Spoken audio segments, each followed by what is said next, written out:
Bom dia, começa agora mais um InfoMoney na Bolsa, nessa sexta-feira, dia 8 de abril. O dia hoje começa com uma cara renovada após o parecer do Rodrigo Janot de ontem, que reviu o entendimento anterior e foi contra a nomeação do ex-presidente Luiz Inácio Lula da Silva ao Ministério da Casa Civil. Esse parecer acaba trazendo um fôlego renovado ao rally do impeachment que a gente viu nesse começo da semana, minguando um pouco as forças, e hoje a gente já vê o Ibovespa subindo novamente 3% nessa manhã, Ibovespa Futuro marcando alta de 3%, e o Ibovespa à vista, às 10 horas e 10 minutos desta sexta-feira, marcando uma alta de 2,79%, 49.864 pontos. O Ibovespa Futuro voltando à casa dos 50 mil pontos perdido nessa semana. No relatório do Rodrigo Janot, procurador da República, ele destacou aqui que a nomeação do Lula para o ministério teve o objetivo de afetar a competência do juiz Sérgio Moro.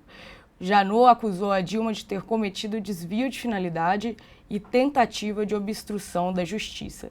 Esse parecer saiu ontem à noite e também já reagiu nos ativos negociados no Brasil, lá na Bolsa de Nova York, dado que a Bolsa aqui no Brasil já estava fechada.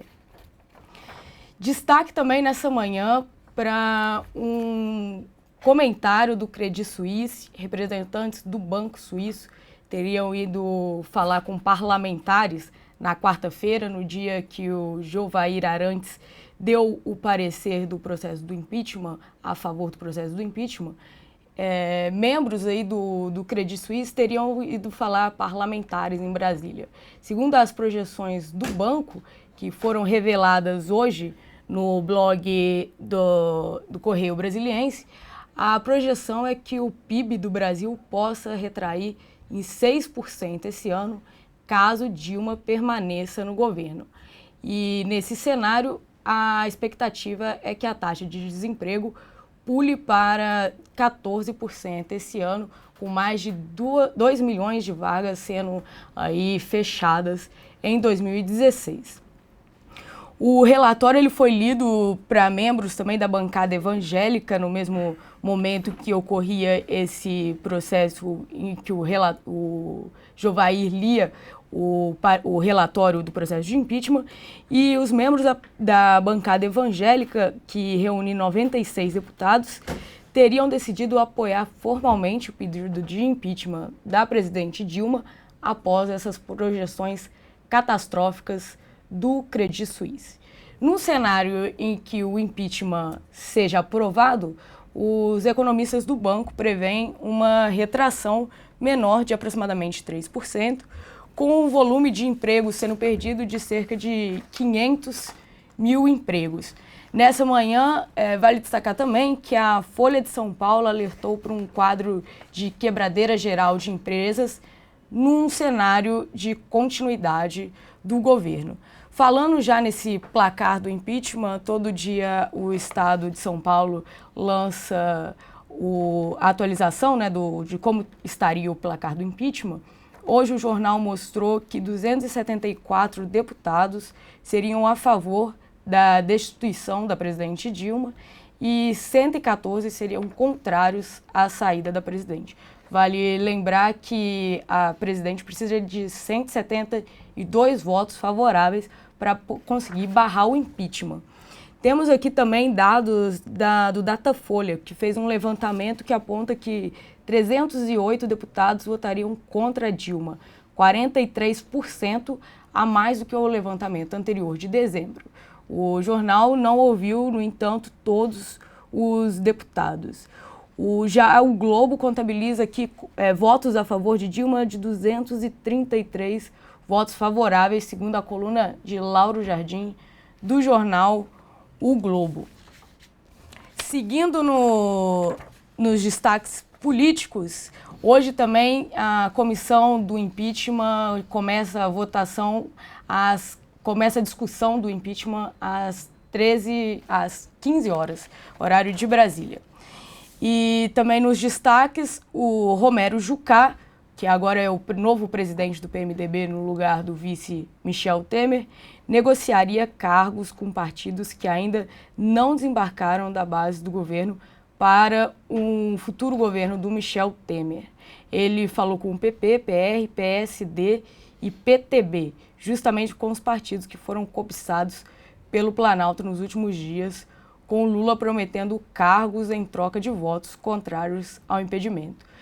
Já falando um pouco sobre essa questão de negociação de cargos, saiu hoje também num blog que poderia ocorrer um vazamento de um vídeo do ex-presidente Luiz Inácio Lula da Silva fazendo acordos e oferecendo dinheiro para comprar deputados também para recompor a base aliada.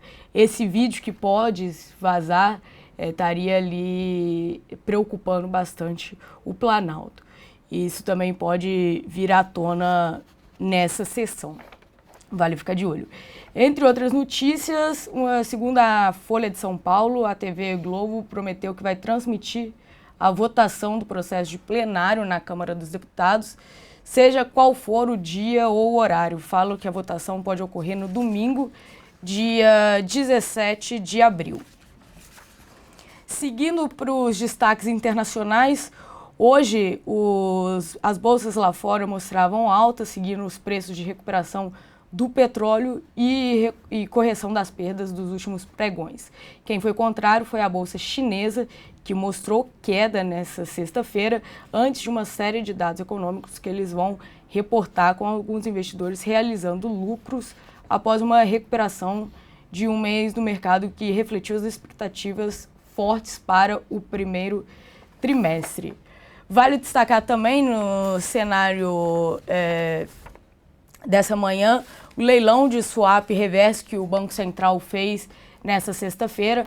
Ontem, o Banco Central ofertou 20 mil contratos de swap reverso na tentativa de conter quedas do dólar, só que ele conseguiu colocar somente 8.500. Hoje, o Banco Central fez novamente o leilão de 11.500 contratos, mas conseguiu colocar apenas 3.000 contratos no mercado.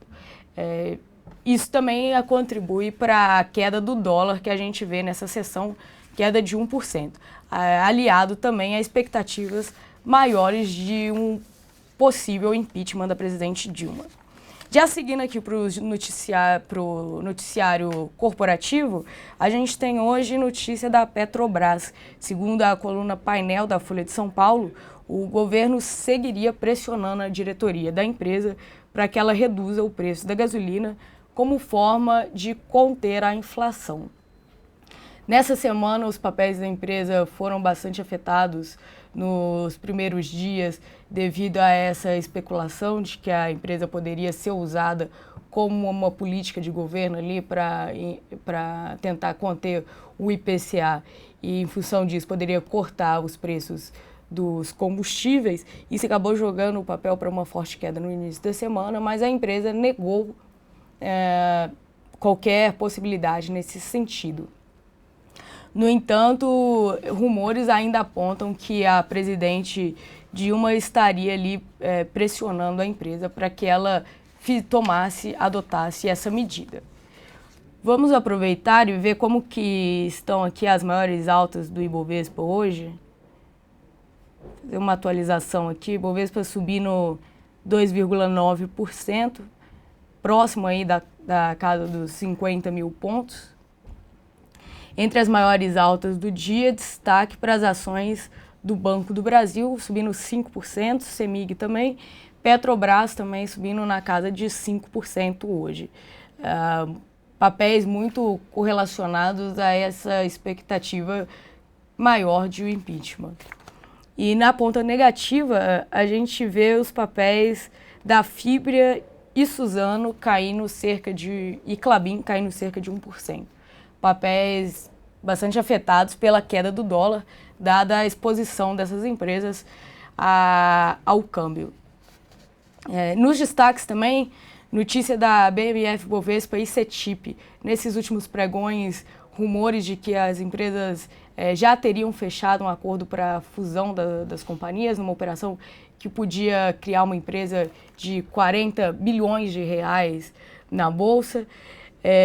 Saiu hoje uma matéria no Globo falando que a fusão poderia ocorrer ainda hoje. Ontem o Estadão soltou uma matéria falando que a fusão poderia acontecer ontem, mas não veio nenhum anúncio. O Globo hoje reforçou que esse comunicado pode vir a mercado ainda nessa sexta-feira. No radar também, notícia da Rumo. A companhia informou que o seu conselho aprovou aumento de capital na companhia com preço fixado em R$ 2,50 por ação.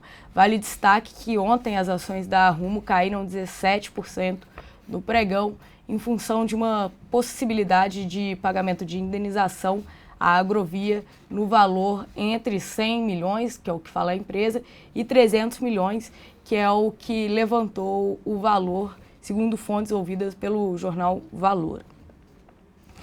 E para fechar os destaques aqui, notícias da General Shopping. A companhia conseguiu o aval do CAD para a venda do Parque Prudente, a J3. Vamos só fechar aqui os destaques da Bolsa nessa manhã. Os papéis da Rumo ainda não abriram nesse pregão. Eu estou aqui só com a cotação de ontem, por enquanto, que mostra a queda de 17%. Na maior alta, CEMIG ganhando fôlego, subindo 6%, e Banco do Brasil também ganhando fôlego, subindo 6%. Lembrando que no mês de março, o Banco do Brasil foi um dos maiores ganhadores do rally do impeachment. Bom, ficamos por aqui com mais um Infomoney na Bolsa, e lembrando que hoje, sexta-feira, tem Visão Técnica às 17 horas, então não percam, não deixem de assistir. Bons trades a todos e até mais!